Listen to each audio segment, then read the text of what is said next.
What's up mga alien? Nagbabalik tayo dito kay Budget Buys Cavite. So meron tayong content dito na bagong dating na MTB na 6,000 pesos lang. So kung naghahanap kayo ng budget na MTB na pangregalo, pang bike to work or para sa inyo, ito na yung bike na possible na pwede sa inyo mga alien. Baka magustuhan nyo to, papaikliin ko lang to para di naman masayang yung mga oras nyo. So like, comment, subscribe.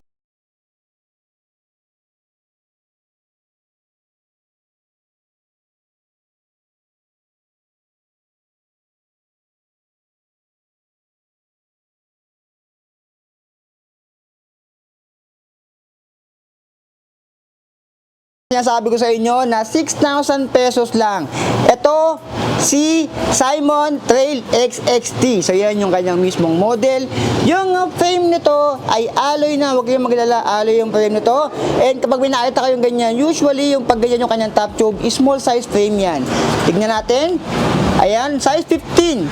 Ayan, 15 lang siya. So pag mga 15, small size lang talaga siguro. Pa mga 5 flat, pwede sa inyo.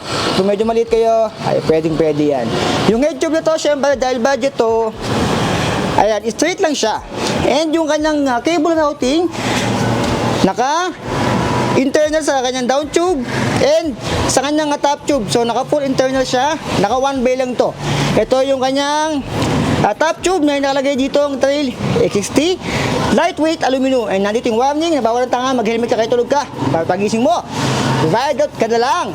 So yung frame na to, kung tatanungin nyo kung pwedeng maglagay ng FD or front derailleur, hindi. Dahil itong frame na to ay naka one by specific. Ayan, tingnan natin dito. Wala siyang stopper doon. Wala siyang pang side swing, pang top pull, wala rin. So pang one by specific lang talaga.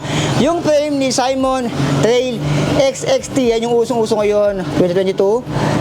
Mga one by talaga. Dito naman, sa kanyang sales square taper to syempre, 160mm and 34 teeth. Yung kanyang chain, merong missing link na hindi naman nawawala. And yan yung brand niya, yung kanyang chain dyan. So budget chain lang siya. Pero natural na yan sa mga ganitong budget na MTB. Sa likod, meron ditong RFD guard. Ito yung usual na tinatanggal na dahil dagdag bigat lang to. Kung marunong ka magbisikleta, pwede naman tanggalin to. Yung RFD ay MX-9. Ayan, Sensa MX-9. Sprocket naman ito ay 9 speed. 1, 2, 3, 4, 5, 6, 7, 8, 9. Hindi pa to nakakaset.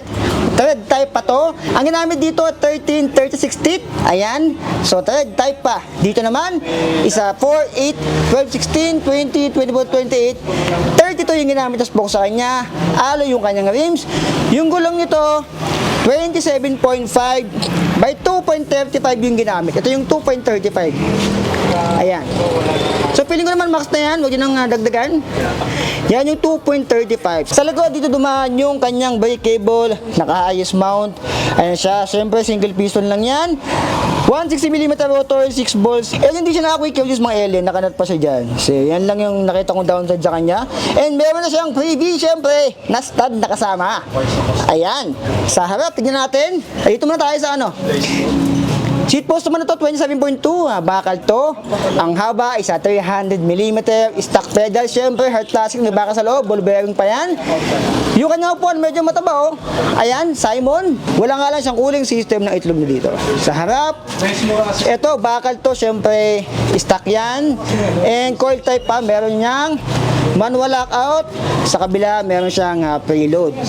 Yung sa unahan, parehas lang sa likod. 32 yung kanyang spokes. Bakal nga pala yung hubs nito mga alien. Nakalimutan kong banggitin. Bakal yung hubs sa unahan saka sa likuran. Alloy yung rims 27.5 by 2.35. Ayan, ito yung gulong niya. Kung nakikita nyo dyan, 2.35 yung nakalagay dyan. Yan yung 2.35 sa harap. And dito naman sa unahan, 160mm rotor, 6 bolts, hindi rin siya naka-quick release. So yun lang talaga yung downside dito. Hindi siya naka-quick release. Sa stem, ito. Ayan, 90mm, sayang mo na rin. Eh, malamang sa malamang, ball bearing pa to ang kanyang headset dito.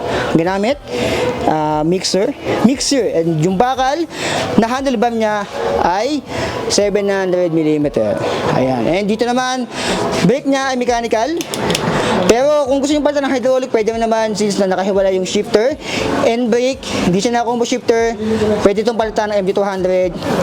Around 1.6 na lang yata, 1.5 mo yung December. And yung kanyang shifter, Sensa MX9. So, dire-diretso ko na to, yung tibag na to, hindi ko makukuha. Dahil sa mga pa yung tibag ko, di ba tayo nakaka-order ng mga alien. So, ang presyo nito dito kay Budget Bus Cavite ay ito. Ayan.